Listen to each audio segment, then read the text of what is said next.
Renungan Harian 26 Oktober 2020, berhenti sejenak untuk memulai kembali. Ayat Alkitab yang menjadi pembacaan pada hari ini, Ibrani pasal 4 ayat 9-11. Jadi masih tersedia suatu hari perhentian, hari ketujuh bagi umat Allah. Sebab barang siapa telah masuk ke tempat perhentiannya, ia sendiri telah berhenti dari segala pekerjaannya, sama seperti Allah berhenti dari pekerjaannya. Karena itu, baiklah kita berusaha untuk masuk ke dalam perhentian itu, supaya jangan seorang pun jatuh karena mengikuti contoh ketidaktaatan itu juga. Jemaat yang dikasihi oleh Tuhan, ada lagu yang sangat menarik dari pelengkap Kidung Jemaat nomor 203 yang berjudul Ada Damai Sejahtera Allah. Kalau dinyanyikan, ada damai sejahtera Allah, ada damai sejahtera Allah, ada damai sejahtera Allah di hatiku. Kurang lebih begitu lagunya. Saya sengaja mengawali perenungan ini dengan lagu tersebut, karena bagi saya damai sejahtera Allah itu tidak jauh, melainkan dekat, bahkan dapat dirasakan di dalam hati kita masing-masing.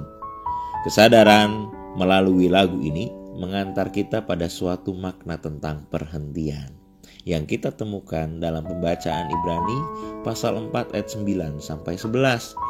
Menurut beberapa penafsir, perhentian yang dalam bahasa asli atau bahasa Yunaninya kata pausis, yang memiliki definisi yang menempatkan kita untuk beristirahat, menenangkan angin atau badai, atau tempat beristirahat. Secara historis, makna kata tersebut mengarahkan pada makna kehidupan kekal bersama dengan Allah di tempat yang telah disediakan oleh Allah.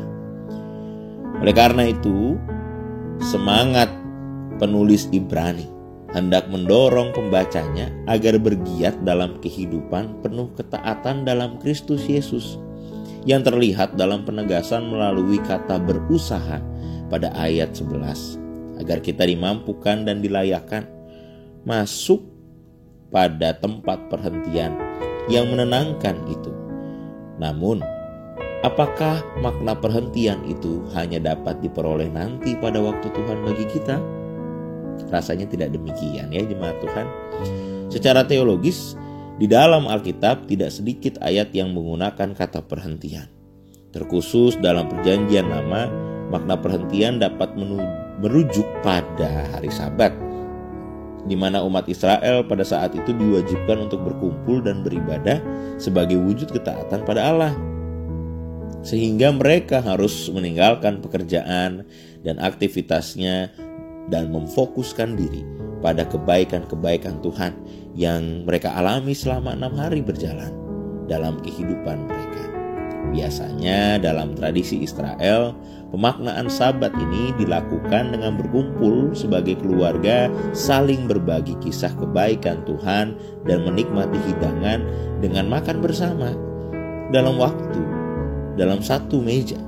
Jadi kalau lihat tradisi orang Israel ya, hari Sabat itu menjadi hari keluarga begitu ya. Mereka saling berbagi cerita, mereka saling berbagi pengalaman, apa yang terjadi di hari atau di minggu itu, berkat Tuhan apa yang kalian peroleh, dan bagaimana memaknai berkat Tuhan itu dalam kehidupan sehari-hari dan sebagainya. Dan itu menjadi sebuah kemesraan keluarga karena dilakukan sambil makan begitu ya, tradisi orang Israel saat itu. Nah, melalui fakta ini membuat Sabat menjadi sebuah gerak kekeluargaan yang akrab dan hangat, yang melaluinya setiap orang dapat berefleksi atas aktivitasnya yang telah dilakukan dan menemukan kebaikan Tuhan yang begitu indah dalam kehidupan mereka.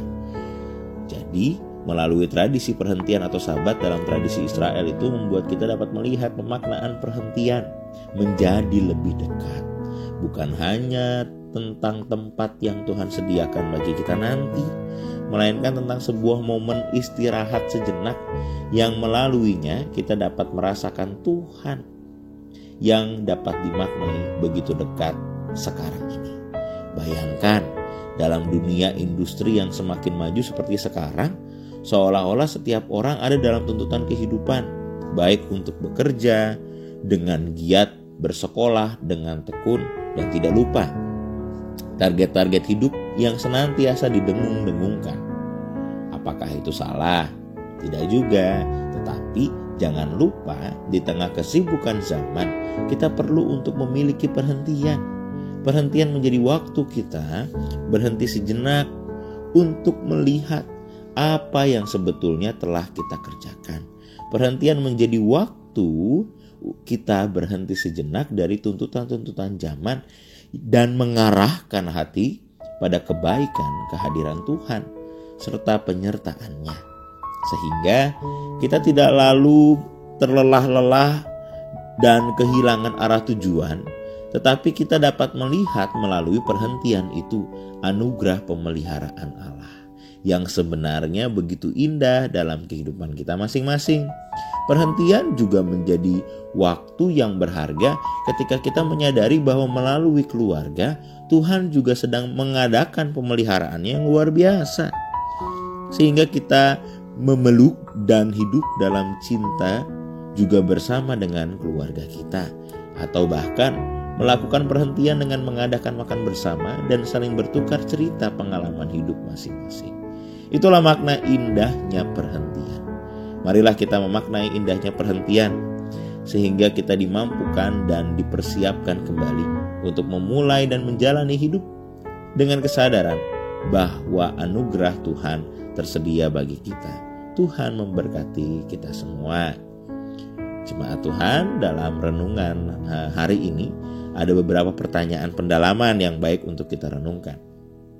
Yang pertama, faktor apa yang membuat kita sulit untuk memiliki waktu perhentian sehingga kita lebih terfokus pada hal lain dibandingkan berhenti sejenak merenung dan merefleksikan hidup kita dalam kerangka kebaikan Tuhan?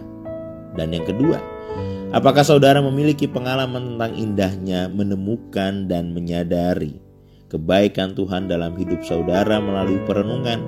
Ceritakanlah, baik dalam komunitasmu, keluargamu, maupun dalam persekutuan gereja Tuhan dimanapun saudara berada. Selamat menjalani hari, selamat memaknai perhentian bersama dengan Tuhan. Tuhan Yesus memberkati kita semua. Amin.